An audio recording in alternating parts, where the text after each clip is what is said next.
This is going to be the top plate of the stand. Then the striking anvil will be mounted on this. This is really nice. This is a, I think this is a grater cutting edge.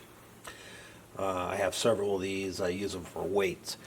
It's 1.25 inches thick by, currently with the tapers it's about 12.5 wide.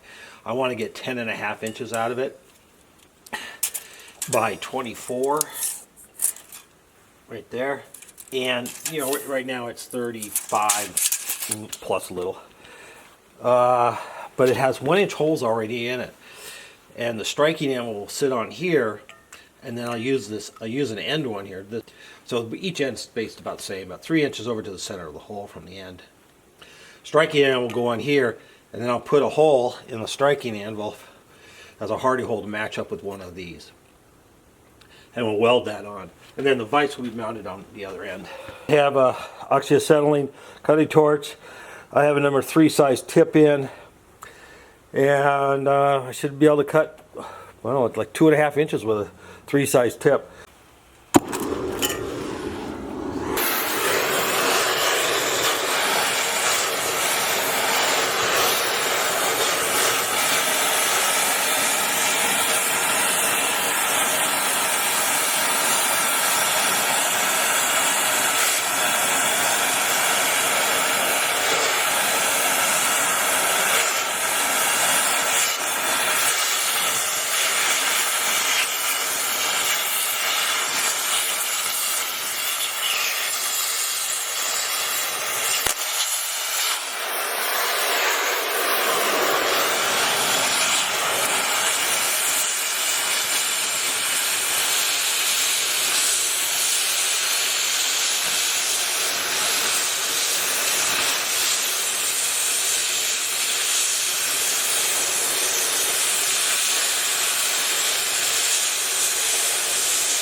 Well, that went very well.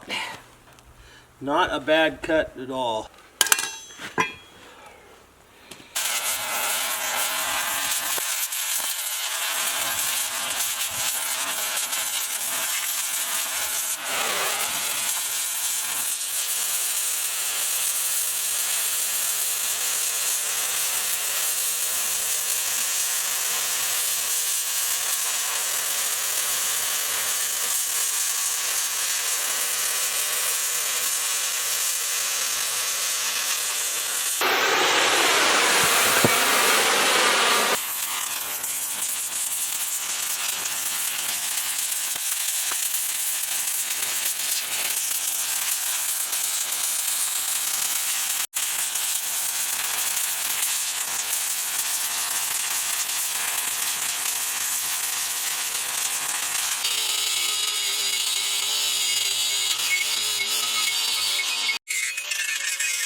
Now this is what 1450 looks like.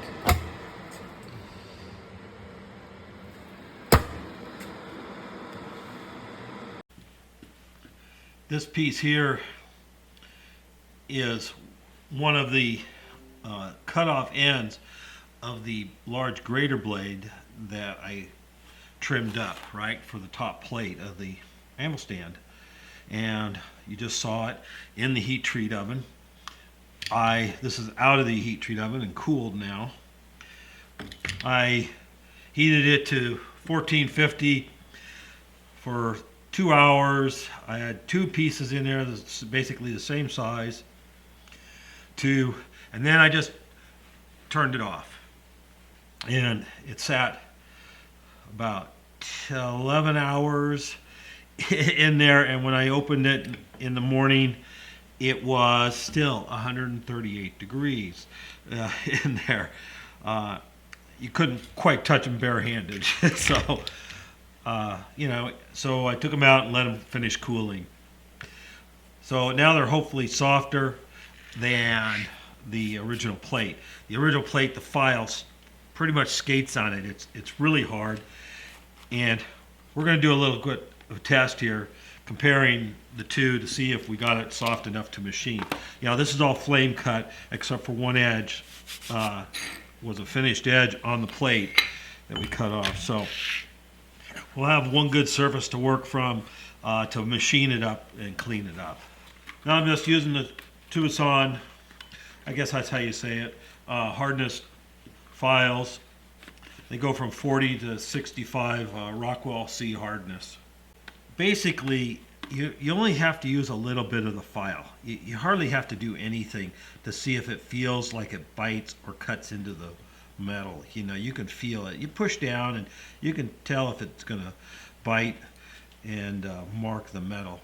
Now that's a 40, and it really doesn't even hardly mark the metal at all.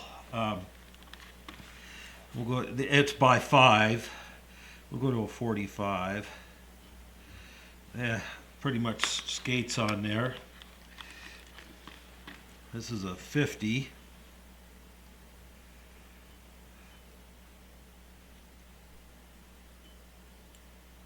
But that one kind of starts to bite a little tiny bit. 55. And 55 definitely bites. So right off the bat, I would say it's between 50 and 55. It's still pretty hard. Now that's a surface hardness here on this plate. There could be some scale still, and scale is really hard. I might have to grind that a little bit more.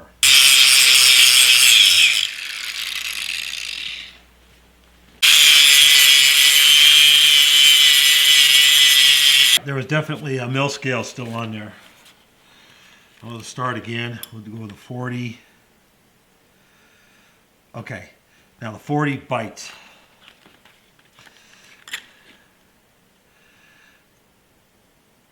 45 bites.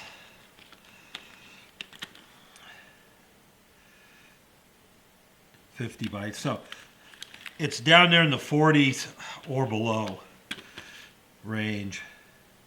Yeah, the bite's pretty good. So that shows, make sure you get rid of your scale before you do this test. Make sure you're down to nice, clean metal. Yeah. So I think the plate is around 40 or maybe even a little less. So that's plenty soft enough to machine it without really too much problems. Now, hopefully a lot of times where you flame cut, it can be a lot harder because it was intensely heated and then it cooled quickly. So the flame cut edges can be harder, but after I annealed it, it all should be relatively soft. So that flame cut issues should not be there. Now it's rough and it's going to be a little hard on. I'm going to use a carbide face mill. And it'll be a little bit tough on the inserts, but maybe I'll be able to knock some of this slag off. Slag can still be hard. So we'll just clean it up. And we'll put it in the mill. Now this is a mock-up. I was figuring out the height here, so that's why it's kind of set up on my swage block and a wooden block and everything. This is the striking part that's going to be down, and we're going to test it real quick, just to get an idea. This is just a mild steel.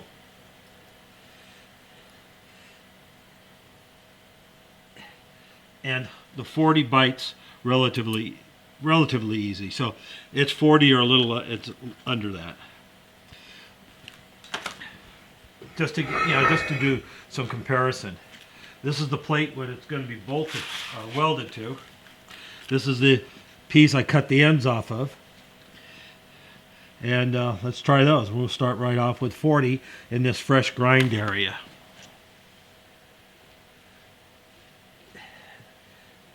And that doesn't really bite.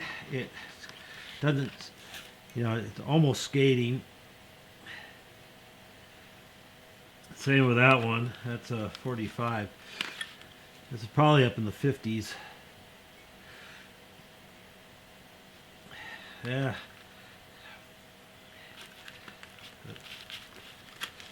This is a 50.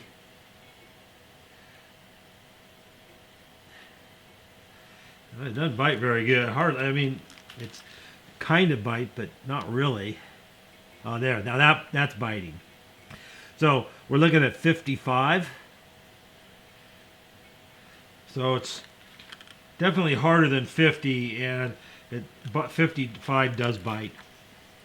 And we'll go to a 60, and yeah, and that bites real good too. So it's probably close to in the 55 range. My estimates would be, but definitely more than 50. So we got the plate down to in the cutoff ends after the anneal are down there in the 40 or a little less range. So like this would be very hard to machine. You'd have lots of sparks and you'd really wear out your inserts. So that's why I annealed these ends so I can use them. Now this is my anvil, and we'll do a quick test on that just as another good comparison. We'll start right off with 40 and 40 skates. We're going to jump right up here to 50 and 50 skates. Let's go to 60. Oh, 60 barely tries to grab. Maybe, hardly. And 65 barely. So, you know, 65 does barely grab. So it's between 60 and 65 for my anvil face. If I was going to clean this up, I really wouldn't want to try to mill it. It's not impossible, but I would grind it, being that hard. But my anvil is actually in pretty darn good shape. I'm going to fix up the edges. Somebody in the past, this anvil was built somewhere between 1860 and 1864. It's a Peter Wright anvil, and I could tell that because of doing the research I did on the markings that they put on it at the time, the stamping. Using the book Anvils in America. Anyway, somebody welded the edges up. They didn't do the best work on that, and I'm going to be fixing up, repairing the edges of the anvil. Edges cleaned up, wire wheeled, still a lot of mill scale, but I cleaned up all the slag edges a little bit with the grinder. Make it a little easier to machine. Now I'm just going to use that one smooth edge as the reference and the back side here as the reference side to clean it up. I'm using a 3 insert cutter. It's about 1 inch and I think a half wide, and it will span that in one cut. And I'm using this because these inserts are relatively inexpensive. So, and I have a few of them.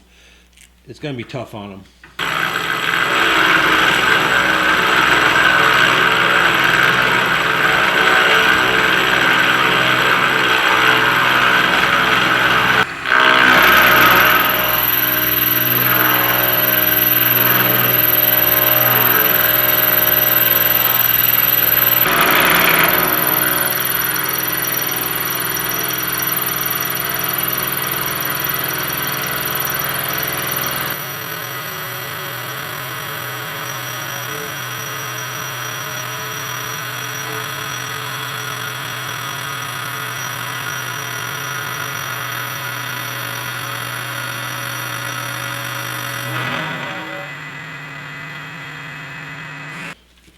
There we go, little edge cleanup, get the burrs off, and then we're just going to continue flipping it around and getting it all so it's relatively square And I'll kind of fit whatever size we end up with is whatever size we end up with.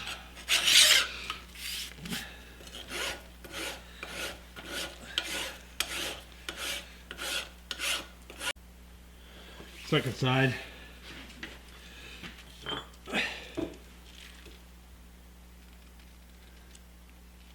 Came out pretty damn nice.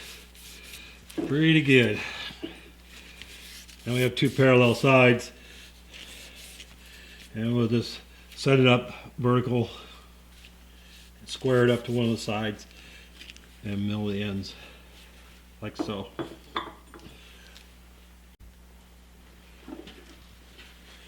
Now I offset it over a little bit so I have a bearing for the square, and I'm going to set it down there. Just snugged enough so I can still move it.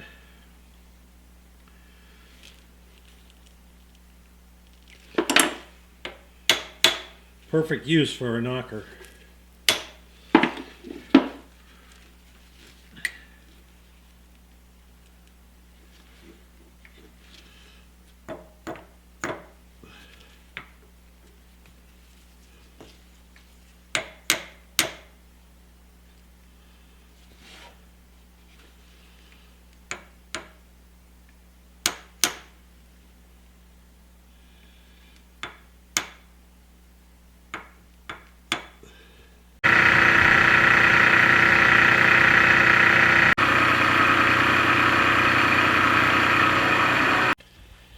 All right, there's the two pieces.